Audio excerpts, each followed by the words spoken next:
Setelah beberapa series atau film yang banyak adegan intim ya, akhirnya nanti project berikutnya banyak tawaran seperti itu atau banyak yang stick main kalian di sosial media sebagai aktor atau aktris dengan punya banyak adegan intim. Itu aja. Terima kasih, sukses buat semuanya. Terima kasih banyak. Mohon izin Ibu Febri terlebih dahulu atau Bapak Rocky, silakan.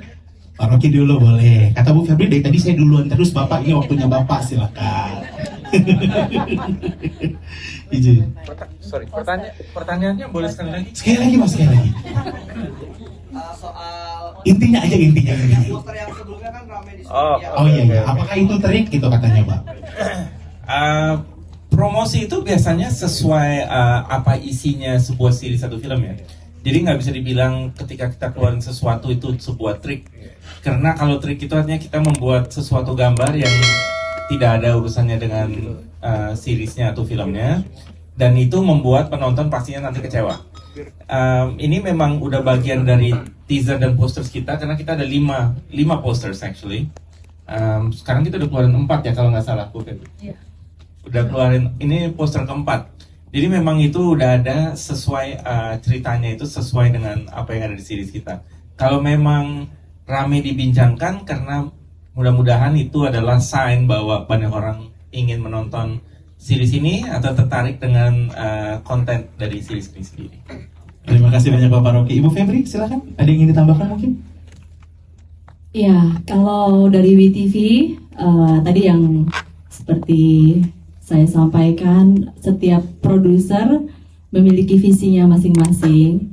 Dan kalau dilihat dari setiap tahapan posternya ya yang sudah disiapkan oleh Hitmaker Studios, memang berkesinambungan, gitu, sesuai dengan tema ceritanya, begitu.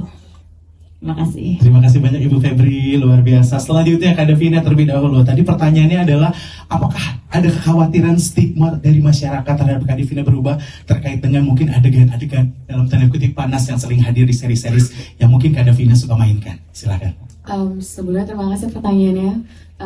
Kalau dibilang takut atau enggak, mungkin stigma itu kan ya out of my control ya. Jadi itu memang ya pemikiran aja dari netizen atau siapapun. Tapi dibilang ketakutan atau enggak, aku pasti udah tahu dengan resiko itu dari awal. Dan memang aku mengambil proyek ini sudah pasti dari diskusi saya, manajemen, keluarga dan lain-lain. Dan proyek saya ke depannya juga pasti akan beragam. Jadi kalau dibilang takut atau enggak ya pasti harus siap aja sih. Tapi dibilang takut juga ya sudah, karena ya itu pekerjaan aku juga gitu ya sebagai aktor. Entah next saya jadi apa gitu. Jadi kalau dibilang takut atau enggak, ya sebenarnya enggak sih gitu. Dan aku juga kalau ditanya ke depannya takut gak ada tawaran lagi gini, kan balik lagi ke pemilihan aku ya, apakah aku akan ambil atau tidak. Dan memang aku juga tidak mengambil semuanya yang seperti itu. Banyak kok beberapa proyek yang aku tolak, tapi kalau memang aku suka dengan ceritanya, ya pasti aku ambil, kenapa enggak gitu. Begitupun juga yang di Love and $10 Million ini memang aku tertarik dengan ceritanya. Dan sudah sering bekerja sama juga dengan Bu Febri, Pak Rocky, jadi ya that's why aku ambil juga sih. Dan ya semoga wartawan, netizen juga bisa objektif dengan hasilnya. Terima kasih. Makasih juga udah concern terhadap karir saya. Terima kasih. Terima kasih banyak Kak Davina. Kak Gio silakan. Pertanyaannya sama tadi. Kalau dari aku, jujur aja enggak ya. Aku orangnya sangat cuek. Cuek dalam arti, I think intimacy scene atau we can say sex scene sih, itu adalah sebuah part of a storytelling, gitu ya. Dimana contoh ada fighting scene, adegan fighting. Menurut saya itu sama porsinya sama seperti a sex scene, karena itu adalah semua story, part of the story. Jadi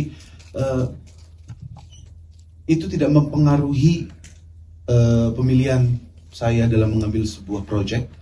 Namun aku lebih setuju sama Davina bahwa the main important thing for me adalah cerita. Ketika ceritanya saya suka, ceritanya cocok, mau itu ada adegan sex scenes or not, I'm still gonna take it. Tapi kalau memang cocok sama aku, ya it's okay gitu. Jadi aku tidak takut akan stigma pemikiran orang, karena itulah tadi seperti yang dibicarain di awal, ada IC juga yang mengontrol semuanya, didiskusikan. Karena apa yang kita lihat di hasil tayangan itu kan semua hasil dari proses syuting yang kita lewati yang sebenarnya it's very complicated gitu adegan-adegannya gitu. So aku nggak pernah takut untuk judgment dari orang sih. Itu aku tetap fokus sama pemilihan apa yang aku mau aja. Oke, thank you Kak Gio. Tepuk tangan sekali lagi untuk kita semua. Oke, the last question silahkan. Pertanyaan terakhir.